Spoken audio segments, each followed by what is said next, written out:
Bonjour, nous sommes le dimanche 10 février 2019. Il est 14h35 minutes, heure de Montréal. Présentement, il fait moins 7 degrés au centre-ville de Montréal. Bienvenue sur votre chaîne Ksari Web TV. N'oubliez pas, si vous avez des informations, des suggestions, n'hésitez pas, écrivez-nous à info@ksariwebtv.com comme à chaque semaine, 7 sur 7.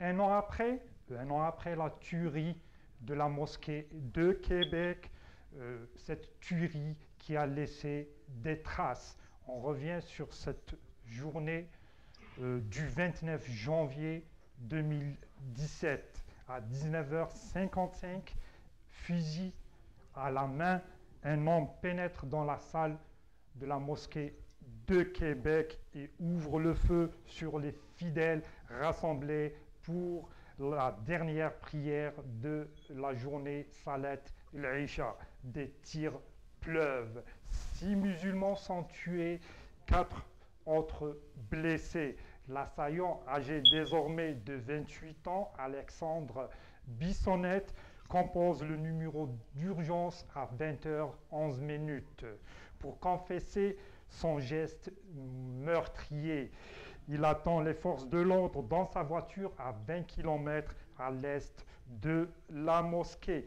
Les 6 victimes canadiens étaient binationales, 2 Algériens, 2 Guinéens, un Marocain et un Tunisien, épicier, informaticien, professeurs d'université. Ils étaient tous intégrés à la vie québécoise. Installé au Québec depuis son enfance, Tariq songe à quitter la capitale de la province francophone car le climat actuel n'est pas propice à bâtir une famille. Le jeune homme âgé de 23 ans évoque notamment la plupart des groupes d'extrême droite qui ont leur base à Québec. L'adoption à l'automne passé d'une loi québécoise sur la neutralité religieuse qui a interdit le port du voile islamique dans les services publics a ravivé les débats sur la laïcité de l'État. La demande du Conseil national des musulmans canadiens d'instaurer une journée nationale contre l'islamophobie divise aussi la classe politique, dont une partie a rappelé qu'une journée est déjà dédiée à commémorer toute forme de discrimination. Un rassemblement populaire a été prévu lundi passé pour souligner la date anniversaire d'un crime insensé et incompréhensible, selon le maire de Québec, Régis Labaume. De son côté, le Premier ministre Justin Trudeau avait condamné cet attentat terroriste et avait salué la mémoire des victimes. Alexandre Bissonnette passera au moins 40 ans en prison. Alexandre Bissonnette avait livré un dernier message au juge le 22 juin dernier. Il disait « Je regrette que ma vie ait été la cause de tant de souffrances pour tant de personnes. J'aimerais peut-être avoir une lueur d'espoir au bout du tunnel dans lequel je me suis perdu le 29 janvier. Alexandre Bissonnette ne deviendra pas le meurtrier le plus sévèrement puni au Canada depuis l'abolition de la peine de mort en 1976. Le juge François Huot de la Cour supérieure du Québec a fait connaître vendredi passé la peine qu'il impose au tueur de la grande mosquée de Québec, Alexandre Bissonnette, est condamné à la prison à vie sans possibilité de libération conditionnelle avant 40 ans. Il était déjà acquis qu'Alexandre Bissonnette, qui a été déclaré coupable de 6 chefs de meurtre au premier degré et de 6 chefs de tentative de meurtre, serait condamné à une peine de prison à vie. La décision de vendredi portait sur la durée de sa période d'inadmissibilité à la libération conditionnelle. Le juge François Huot a imposé à Alexandre Bissonnette des peines d'emprisonnement concurrentes de 25 ans fermes pour les 5 premiers chefs de meurtre. Il a ajouté une peine consécutive de 15 ans pour le 6e chef, pour un total de 40 ans. Un événement heureux qui a été fêté au courant de la semaine avec Média Maghreb, nos amis de Média Maghreb. Média Maghreb, notre station radio en Amérique du Nord depuis 12 ans, donc de février 2007 à février 2019.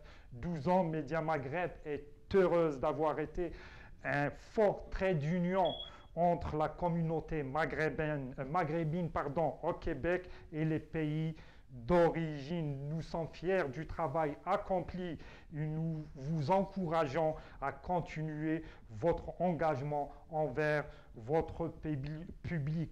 Merci à vos partenaires pour leur support et leur confiance. Merci aux auditeurs et aux auditrices pour leur fidélité et leur appui. L'équipe sera toujours au rendez-vous pour nous informer et nous accompagner.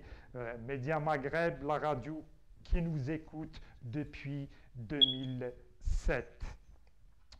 Une autre information concernant l'association de la sépulture musulmane au Québec, il y aura une levée de fonds, donc un concert bénéfice. La soirée se tiendra le samedi 16 février de 18h30 à 22h30 au programme Mdih de la relève et de l'orchestre MM. Les billets sont disponibles, donc le coût du billet c'est $30 et l'événement se déroulera à la salle de réception Le Mirage. On reste à Montréal et un événement aussi. La communauté algérienne a reçu 2 ministres du gouvernement algérien. Il s'agit du ministre de l'Habitat, Abdelwahid Temmar, et du ministre du Travail, Morad Zemali. Ils sont donc à Montréal. Ils ont rencontré des membres de la communauté algérienne du Canada. Et ils sont donc au Canada pour faire la promotion du logement LPP et de la formule ONSEJ. Donc, ils viennent présenter les modalités d'accès au logement promotionnel public LPP ainsi que les dispositions ONSEJ pour les jeunes entrepreneurs algériens du Canada qui veulent investir en Algérie. Les 2 ministres ont choisi Montréal au lieu d'Ottawa où se trouve l'ambassade d'Algérie en raison de la présence d'une grande communauté algérienne vivant dans la métropole. Selon les chiffres d'une étude commandée par la fondation Club Avenir, il y a une année, 104 000 Algériens vivent au Canada, dont 80% à Montréal. Selon le gouvernement algérien, depuis le lancement de ce programme, 20 000 Algériens à l'étranger se sont souscrits à la formule LPP, dont 7 000 ont déjà choisi les sites de leur logement. La première phase de ce programme lancé en faveur de la diaspora algérienne a porté sur 2247 logements dans 24 wilayas, puis partagé à 48 wilayas. À noter que les 2 députés de la diaspora algérienne qui couvrent le Canada n'ont pas fait partie de la délégation. Alger, donc à Alger, on a perdu au courant de la semaine un grand militant de la démocratie. Il s'agit de Hamid Farhi. Hamid Farhi, l'ancien coordinateur du mouvement démocratique et social de MDS, ex-PAX, Parti d'avant-garde socialiste. Hamid Farhi s'est éteint mardi au CHU de Bnimsous à l'âge de 61 ans, des suites d'une longue maladie. L'Algérie et le MDS viennent de perdre un de ses valeureux enfants, avait écrit Fethi Ghares, candidat au présidentiel de 2019. Une cérémonie de recueillement a été organisée mercredi passé au siège du parti à Télémli, alors que l'enterrement a été le jeudi passé à Stawali. A noté que plusieurs personnalités politiques ont adressé des messages de condoléances suite à l'annonce du décès de Hamid Farhi, saluant en lui le militant convaincu et dévoué. À Montréal, un hommage à Hamid Farhi en ce moment même au Fournil des Gourmets au 2015 boulevard Rosemont à Montréal.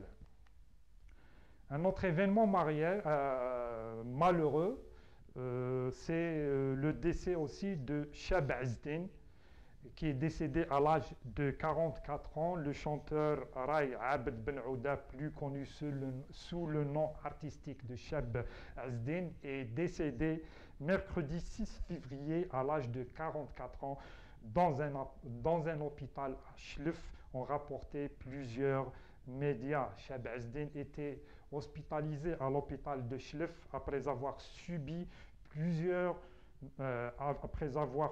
selon plusieurs médias, une crise cardiaque. Né en 1975 à Chlef, Cheb Azdin a connu un grand succès dans les années 2000, notamment avec des titres très connus comme Wajjab Kliya Khaira ou encore Ajdani Lul Gharba. Cheb Azdin était également connu pour avoir dénoncé dans ses chansons la Hugra, notamment de la part des autorités, ce qui lui a valu d'être emprisonné. Cette tragique disparition intervient moins d'un mois après la mort de Houari Manar, une autre figure du rail des années 2000. Au courant de la semaine aussi, nous avons perdu une grande militante d'origine française. Il s'agit de Josette Audin, la conjointe du militant Maurice Audin, disparu en Algérie. On revient sur cette famille de militants. Donc Josette Audin avait 25 ans et vivait à Alger avec son mari. Tous deux sont mathématiciens et militants communistes. Ils ont hébergé des militants clandestins en pleine bataille d'Alger, alors que le général Massu dispose des pleins pouvoirs militaires et civils sur la ville d'Alger. Un jour de juin, la vie du couple bascule lorsque des parachutistes viennent arrêter Maurice à son domicile. Josette Audin reste sans nouvelles de lui pendant 10 jours.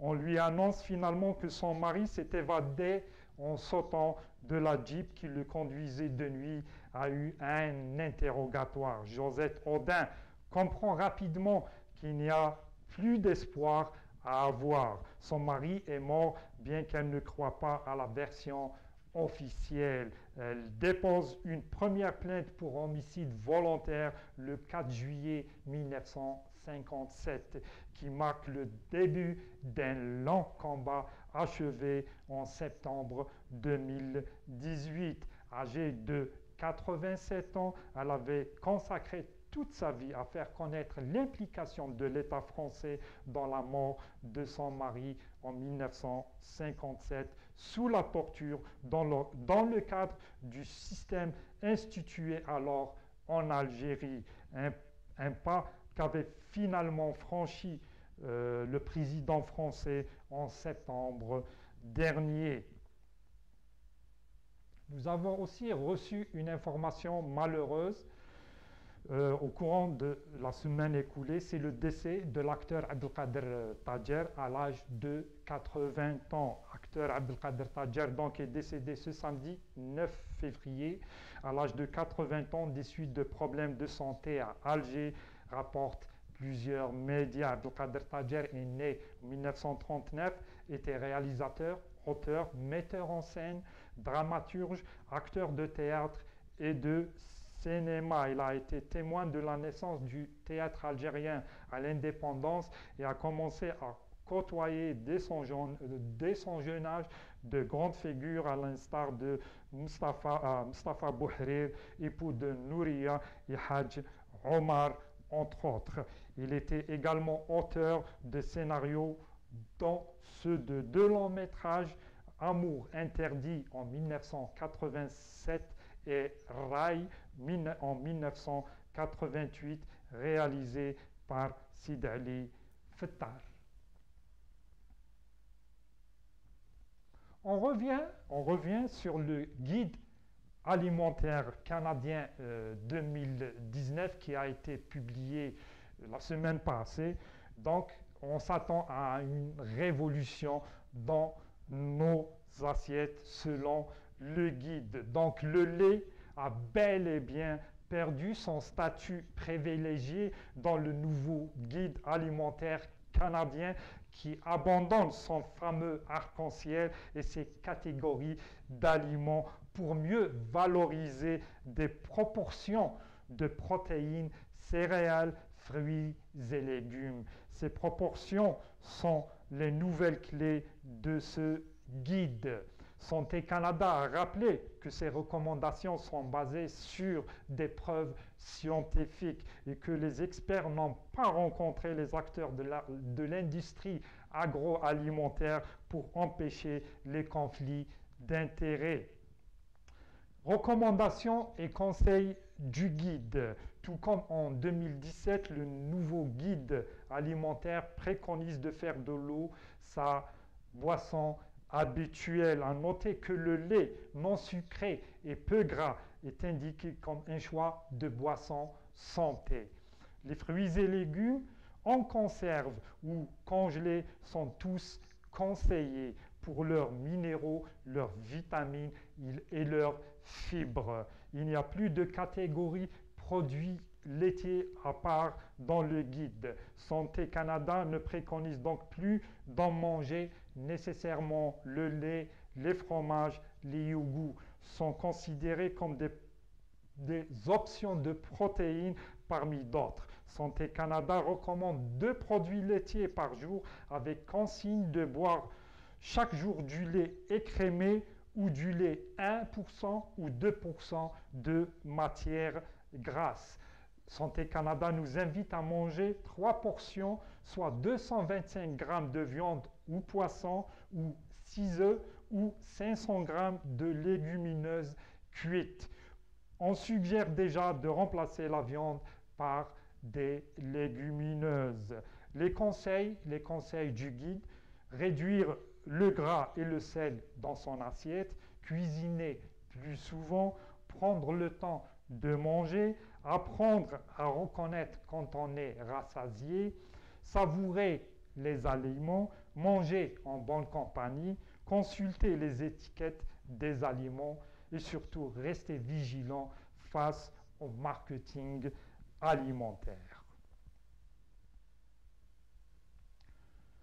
Comme la déclaration d'impôt, on se prépare justement à la préparation de la déclaration d'impôt, Justin Trudeau, le Premier ministre fédéral, dit non à une déclaration d'impôt sur proposition du Premier ministre québécois. Donc le Premier ministre Justin Trudeau a fermé la porte à ce que le gouvernement du Québec administre une déclaration d'impôt unique, s'attirant aussitôt les foudres de François Legault. Nous ne sommes pas alignés avec le gouvernement du Québec sur l'idée d'un rapport unique provincial, a dit Trudeau mardi matin en mêlée de presse. Il a argué que la demande du gouvernement Legault menace une foule d'emplois dans les centres fiscaux de Jonquière et de Shawinigan. François Legault a répliqué que son homologue fédéral devra payer le prix politique de sa position qui rend, selon lui, les Québécois perdant 2 fois. il paye pour 2 équipes de fonctionnaires qui font la même chose. Donc, c'est du gaspillage de fonds publics. Deuxièmement, ça demande beaucoup plus de travail autant aux individus qu'aux entreprises de faire de rapports d'impôts. On revient aussi sur un membre du gouvernement, il s'agit de la ministre Charest, ministre de la Condition féminine, qui a déclaré au sujet du hijab au courant de la semaine que c'est l'oppression des femmes. Donc, questionnée à ce sujet en point de presse, elle répond « ça ne correspond pas à mes valeurs », a d'abord répété la ministre déléguée à l'éducation, responsable des loisirs et du sport, à qui François Legault a confié la responsabilité de la condition féminine qui était jusque-là assumée par Sonia Lebel. Pour moi, ce n'est pas une façon pour une femme de s'épanouir, à continuer l'ancienne patineuse lorsqu'elle a été invitée à partager son avis ou son opinion sur le hijab. Par rapport à mes valeurs religieuses, le hijab est quelque chose que nous ne devrions pas porter, a plus tard ajouté Madame Charest en anglais. Jusqu'à un certain point, le port du hijab par certaines femmes, c'est-à-dire le fait qu'elles doivent se couvrir, signifie l'oppression des femmes, a-t-elle précisé. Je ne commencerai pas à empêcher mes ministres d'exprimer des opinions personnelles, avait déclaré le Premier ministre du Québec. De son côté, la libérale Kathleen Wynne a jugé les propos de très maladroits, alors que le solidaire Gabriel Nadeau-Dubois les a qualifiés de divisifs. On reste toujours sur la politique et sur justement la subvention pour les véhicules électriques usagés au Québec. Donc bientôt, c'est la fin de la subvention. Ceux qui songent à s'acheter une voiture électrique d'occasion devraient peut-être se dépêcher. Le gouvernement Legault se demande s'il devrait continuer à subventionner ce type d'achat alors que le programme doit en principe prendre fin le 31 mars 2019. Les consommateurs peuvent présentement toucher jusqu'à 4 000 $ en subvention à l'achat d'un véhicule électrique d'occasion. Donc, une voiture 100% électrique de l'année 2014, 2015 ou 2016, on a droit à 4 000 $. Mais il faut pour ça qu'elle n'ait jamais eu droit à une subvention, a expliqué Daniel Breton, expert en électrification des transports. Donc, ça ne peut pas être une voiture qui initialement a été achetée au Québec.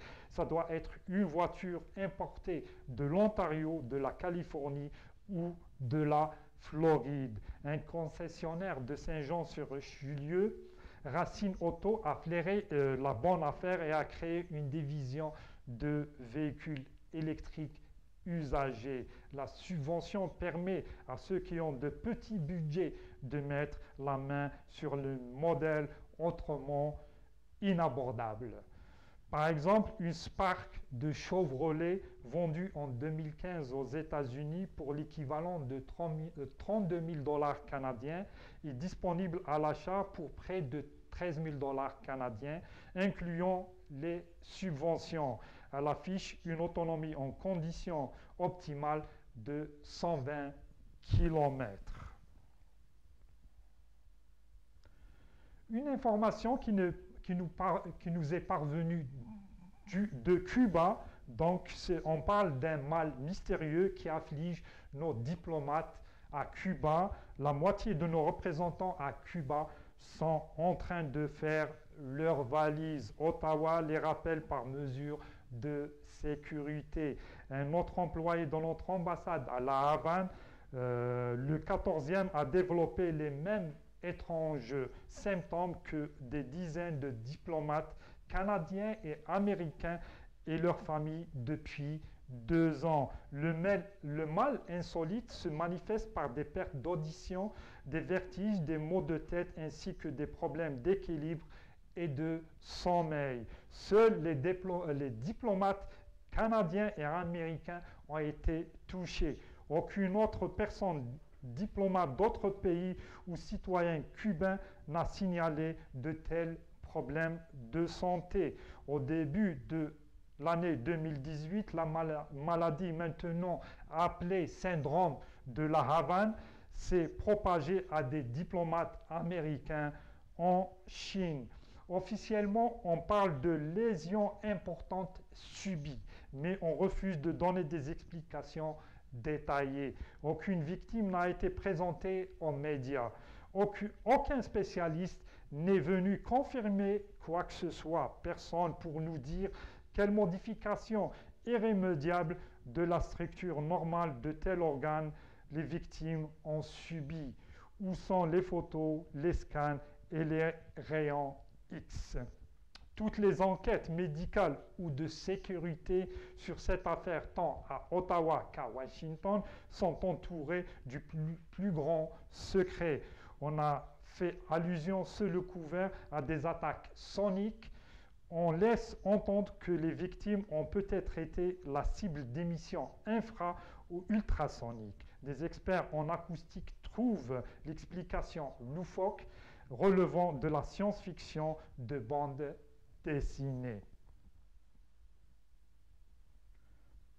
Le Venezuela, un pays instable politiquement et socialement, donc Gallardo reconnu comme président par 19 pays européens au courant de la semaine passée. Donc le président social-démocrate de l'Assemblée nationale, contrôlé par l'opposition, s'était autoproclamé président par intérim le 23 janvier passé en invoquant la Constitution. Il a été reconnu comme président par intérim du Venezuela par 19 pays de l'Union européenne, aussitôt accusé par le président socialiste Nicolás Maduro de soutenir les plans putschistes des États-Unis, tandis que les soutiens diplomatiques se multiplient.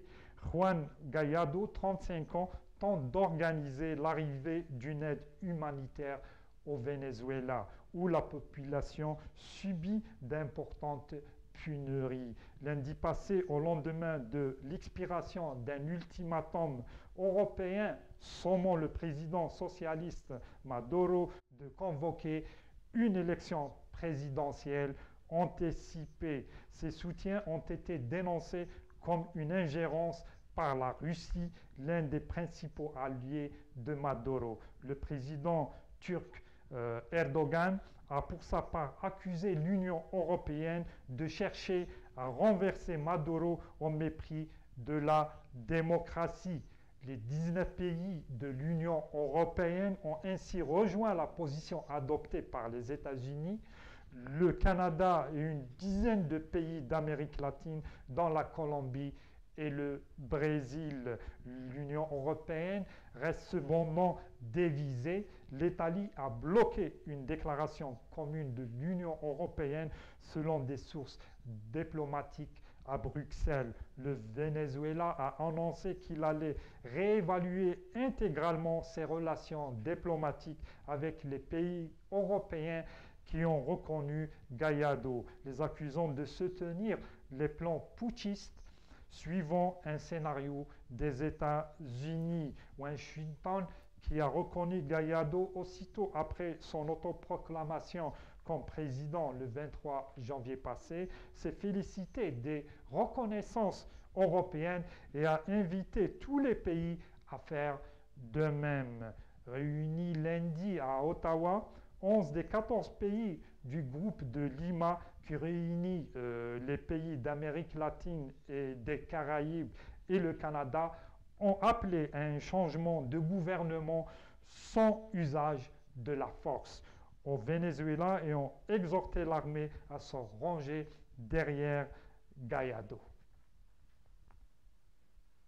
Sport, nous sommes très heureux, très contents de vous présenter Shakib Hussein. D'ailleurs, il sera l'invité de mon ami Karim Djebri. Donc, Shakib Hussein trouve sa place en première ligue canadienne de soccer. Donc le Montréalais Shakib Houssine est le premier joueur de soccer québécois à intégrer le nouveau championnat transcanadien, la première ligue canadienne. Malgré sa décontraction apparente, Shakib Houssine est dans une période de préparation intense. Dans quelques semaines, le jeune homme qui a grandi entre Saint-Léonard et Rivière-des-Prairies rejoindra Halifax afin de prendre part à la saison inaugurale de la première ligue canadienne qui regroupe 7 équipes à travers le pays. Le jeune Houssine enchaîne ainsi les séances d'entraînement dans les installations du Cégep Marie-Victorin depuis le début de l'année afin d'être prêt pour son nouveau défi. Le niveau va être très intéressant. Chaque équipe a quelque chose à prouver. Chaque joueur veut performer, estime Shakib Houssine, qui prend avec enthousiasme cette nouvelle aventure dans l'échelon le plus élevé au Canada, en dehors de Montréal, Toronto et Vancouver, qui évoluent dans la Major League Soccer. J'ai eu le coach d'Halifax, Stephen Hart, 3 fois au téléphone. C'est l'ancien entraîneur du Canada et de Trinidad et Tobago. Il m'a vraiment convaincu de venir, raconte Shakib Houssine, qui a pour ambition d'intégrer l'équipe nationale et qui pense avoir l'opportunité de se faire remarquer par John Erdman, l'actuel sélectionneur en cas de bonne performance au sein de la CPL. Donc, bonne chance à Shakib Houssine. Nous sommes très contents parce que notre équipe va être agrandie. Donc on sera rejoint par une animatrice. Il s'agit de Sonia Ait Ahmed, une nouvelle journaliste donc, qui va nous rejoindre. Sonia Ait Ahmed, une pionnière de la radio algérienne dans les années 80 et 90. Donc, je ne sais pas si j'ai Sonia en direct. Sonia, est-ce que vous m'écoutez? Bonsoir Sonia. Bonsoir. On est très content de vous avoir en direct de Columbus, c'est ça? Oui, Columbus, yeah. Ouais, donc vous êtes en direct avec nous. On est très content de vous accueillir parmi nous. Sonia, ma première question, elle est simple. Quelle sera ton émission avec Ksari Web TV? Bonsoir Adel, bonsoir tout le monde. D'une rive à l'autre. Et le titre de la nouvelle émission qui va intégrer les programmes de Ksari Web TV, c'est un pont ou un bridge, comme on appelle en anglais, qui sert à relier l'Algérie à l'Amérique du Nord. Et quels seront les thèmes que tu vas choisir dans le futur?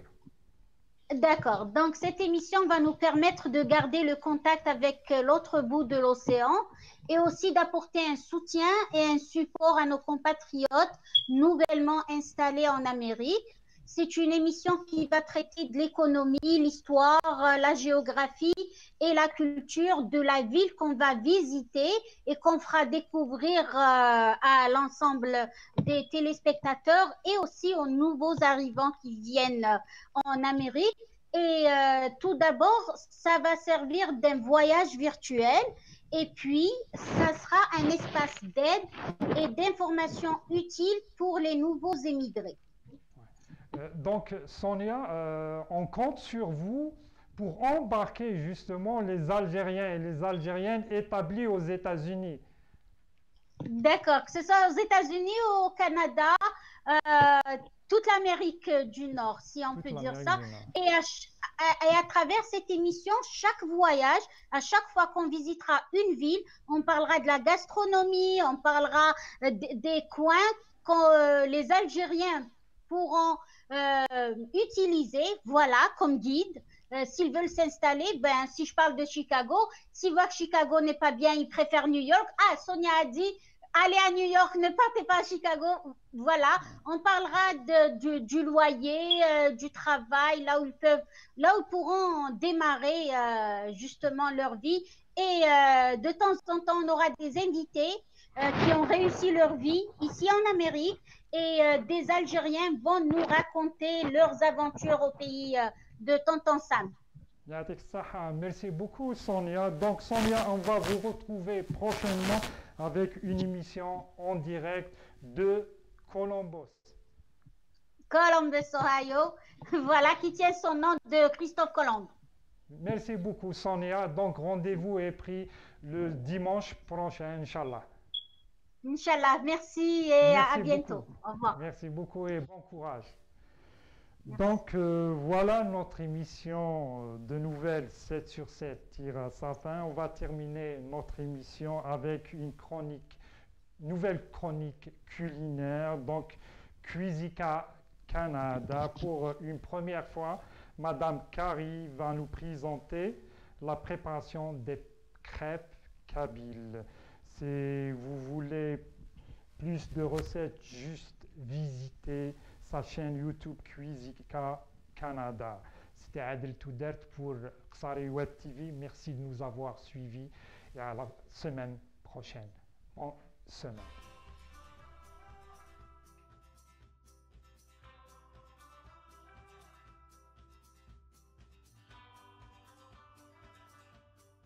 Bonjour, bienvenue sur Cuisica Canada. Aujourd'hui, j'ai le plaisir de vous montrer une recette traditionnelle de la région de la Kabylie qui se trouve en Algérie. Donc, la recette, c'est une crêpe à mille trous. Donc, pourquoi on l'appelle mille trous? Ben oui, c'est les crêpes qui ont des trous.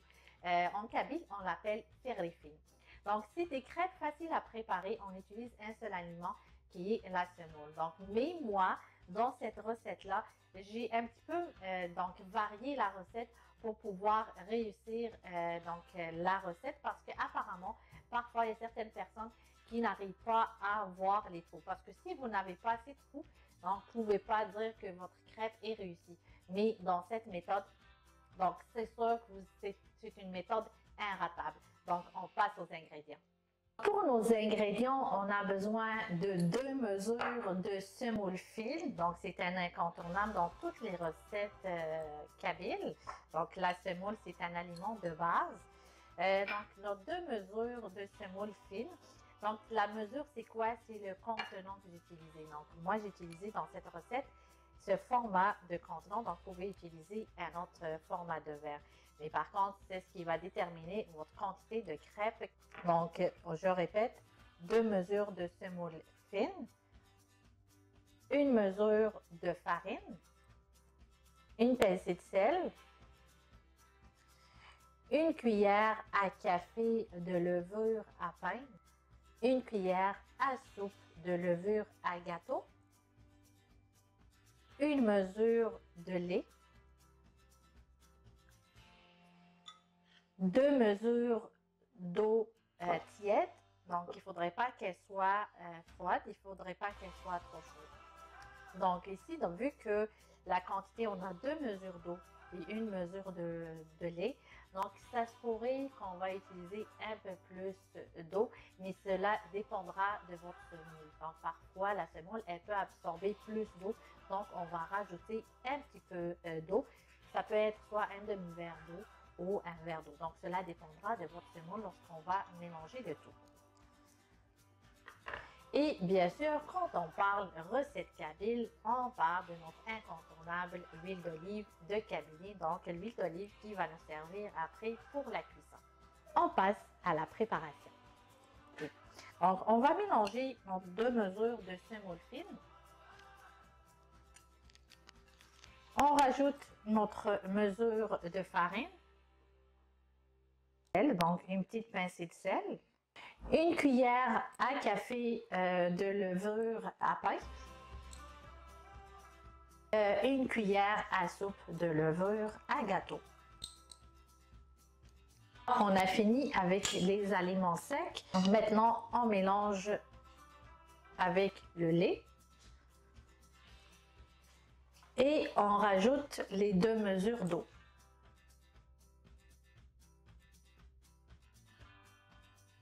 Donc, la première mesure. La deuxième mesure. Maintenant, on mélange le tout.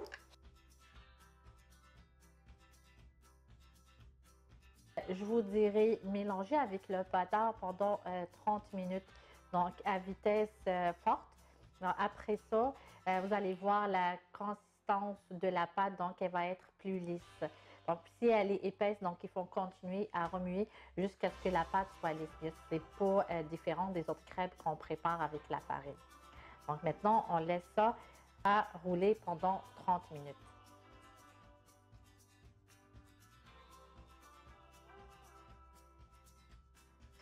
Là, comme on voit, ma pâte, elle est très épaisse, donc je vais rajouter une mesure d'eau tiède.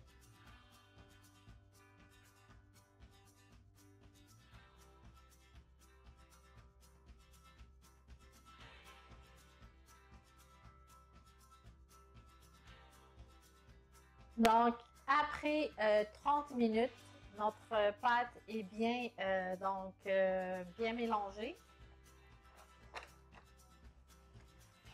Je vais vous montrer la texture que ça donne. Donc, voici la texture que ça donne. Donc, vous voyez, elle est ni trop liquide, ni trop épaisse. On va laisser notre pâte se reposer pendant 30 minutes.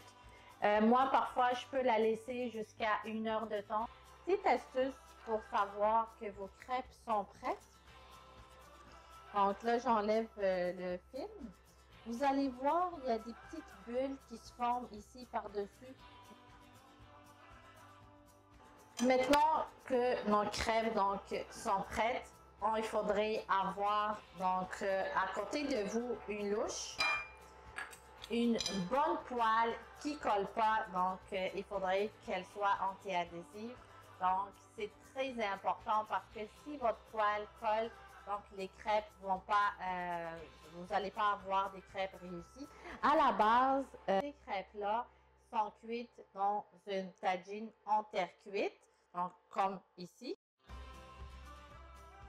Ou tout simplement dans certaines régions, il y en a qui le font cuire sur une plaque anti-adhésive, une plaque en fonte, elle est noire, donc comme celle-là. Maintenant, on va passer à la cuisson. Donc, j'ai une bonne poêle anti-adhésive, donc qui ne colle pas. Ce que je fais, c'est je mets un peu d'huile d'olive que je fais étaler un petit peu ici. Donc, je déplace un peu l'huile dans la poêle. La poêle, il faut qu'elle soit très chaude.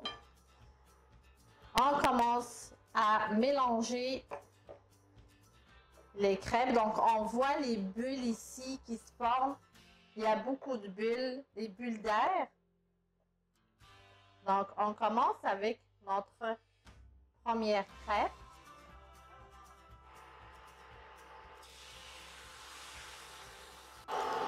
Donc, vous voyez les trous qui se forment ici.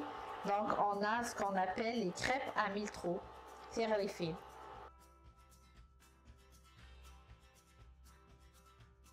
Le feu, il faut qu'il soit moyen. Donc, on laisse cuire notre crêpe. Donc, notre crêpe est prête. On l'enlève de notre poêle. On la met dans une assiette. Et maintenant, cette étape-là est très importante. Il faudrait l'arroser d'huile d'olive. Une cuillère à soupe.